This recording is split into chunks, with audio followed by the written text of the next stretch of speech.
Pimples यानी मुहासा, उसको अंग्रेजी में एक्ने वल्गैरिस भी कहते हैं। ये किशोर उम्र के बच्चों की बीमारी है। 12 से 14 साल में ये शुरू हो जाती है और टीनएजर्स में अच्छी खासी संख्या में पाई जाती है और 20 से 25 साल की उम्र होते होते इसका अपने आप इसके में काफ़ी कमी आ जाती है। बेसिकली ये बीमारी हमारे त्वचा के पाइलोसिबेसियस यूनिट एक होती है, हेयर फॉलिकल्स होती हैं, उसमें तेल की ग्रंथियां खुलती हैं। हेयर फॉलिकल्स के जो पोर्स होते हैं स्किन पे, उस स्किन से सीबम, जिसको सीबम बोलते हैं, वो निकल जाता है तो कुछ नहीं होता है। वो सीबम जब निकल नहीं पाता है, प्लगिंग हो जाती है उस ओरिफिस की, तब ये कोमेडोन्स या मुहासे बनते हैं। इसके कई कारण होते हैं। मेनली ये होता है हार्मोनल होता है।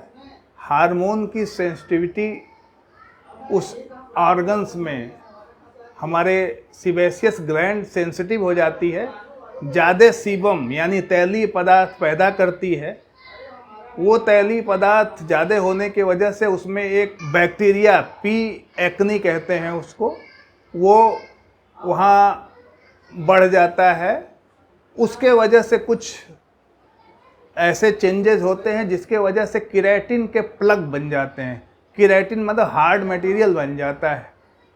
वो आके सिलियरी डक्ट में, पाइलोसिबेसियस यूनिट की सिलियरी डक्ट में अगर फंस जाएगा तो उसकी ओरिफिस बंद हो जाएगी, उसके नीचे ही स्वेलिंग हो जाएगी। उसको क्लोज्ड कोमेडोन या वाइट हेड्स बोलते हैं। और वो प्लग अगर जाके बिल्कुल ऊपर जहाँ बाहर निकलता है ओरिफिस पे अगर खुलता है तो ओरिफिस डायलेट हो जाती है, केराटिन का प्लग दिखता है, उसको ब्लैक हेड्स या ओपन कोमेडोन्स बोलते हैं।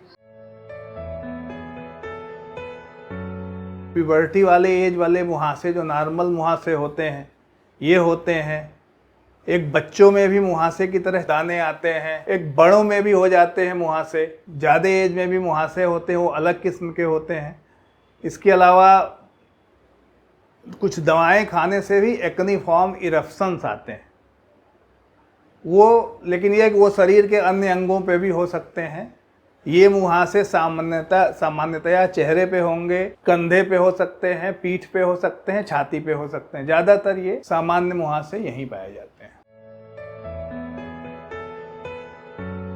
मुहासे के ट्रीटमेंट में हम खाने की भी दवाएं देते हैं और लगाने की भी दवाएं देते हैं।